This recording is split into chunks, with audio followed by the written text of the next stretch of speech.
Welcome to the History of North America. I'm Mark Vinette. I really enjoy being a creator, presenter, and aggregator of historical content for all to enjoy. Let's pause our series narrative to ask, is it important to study history? Why do we need to know what's come before us? Isn't it enough to just live in the moment? Why is pride in national history fading, and in some places, vanishing altogether? Let's explore these important questions. The writer of the most popular and influential history book of the last quarter century was a radical leftist professor who despised his subject. The writer's name is Howard Zinn, and his subject is America.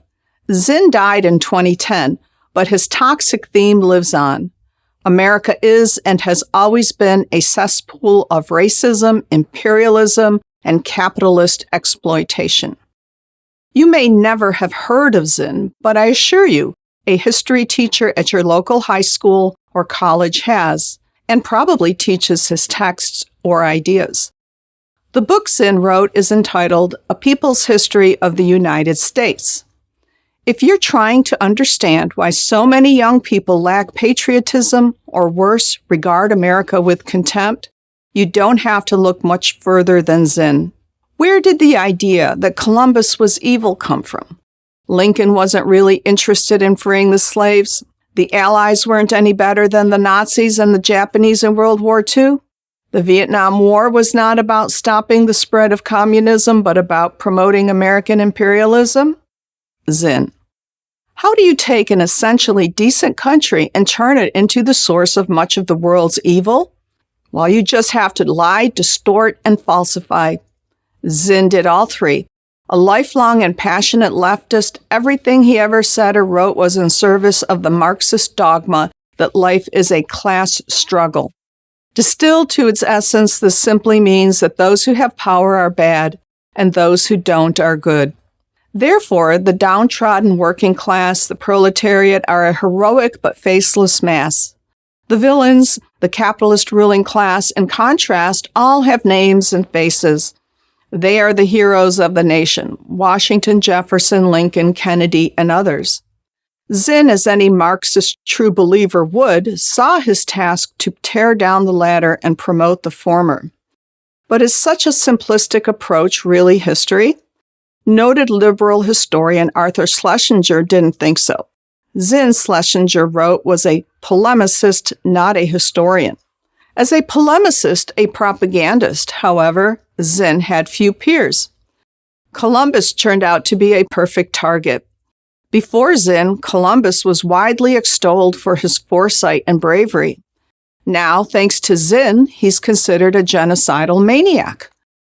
Zinn takes the explorer's ship logs and twists them to say the opposite of what Columbus clearly intended. In Zinn's distorted rendering, Columbus had contempt for the natives and wanted to enslave them. Read the explorer's observations in context and in full, and their true meaning emerges. Columbus had deep respect for the Taino and insisted that his men treat them well.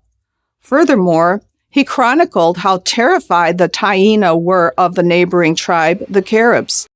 For good reason. The Caribs not only enslaved the Taino, immediately and decisively refuting the idea that Europeans introduced slavery to the New World, but ate them. Yes, they were cannibals. Much excellent scholarship on Columbus had already been done before Zinn turned the explorer into evil incarnate. Not surprisingly, the picture painted by respected historians like Samuel Eliot Morison was complex. Columbus was not faultless, but neither was the world he discovered a new Eden. But if you're preoccupied with propaganda rather than truth, what does it matter? It didn't for Zinn. His monsters change, but never their motive: more power for the capitalist ruling elite. Nowhere is this view more clearly expressed than in his discourse, the longest section of the book on the Vietnam War. In Zinn's view, it was just this simple: mighty imperialist America bad, the North Vietnamese, the fearless peasants good. That the communist North Vietnamese slaughtered and tortured tens of thousands of South Vietnamese is not allowed to upset the equation. Again, Zinn abuses his sources to make his point.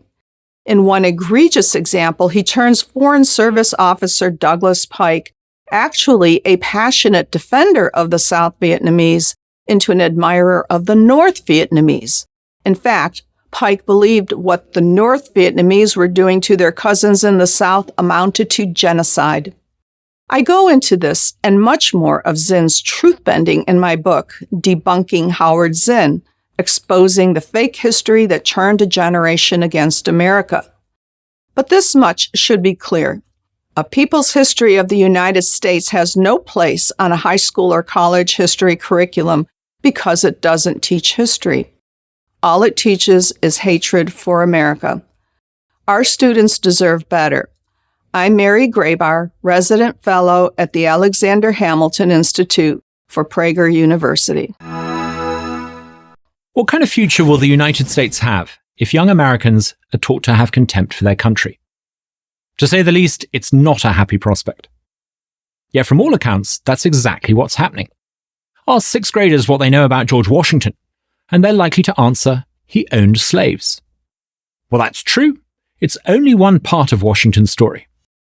The full story, of course, is that America's first president was one of the great men of his age, universally admired for his bravery, integrity, and visionary leadership.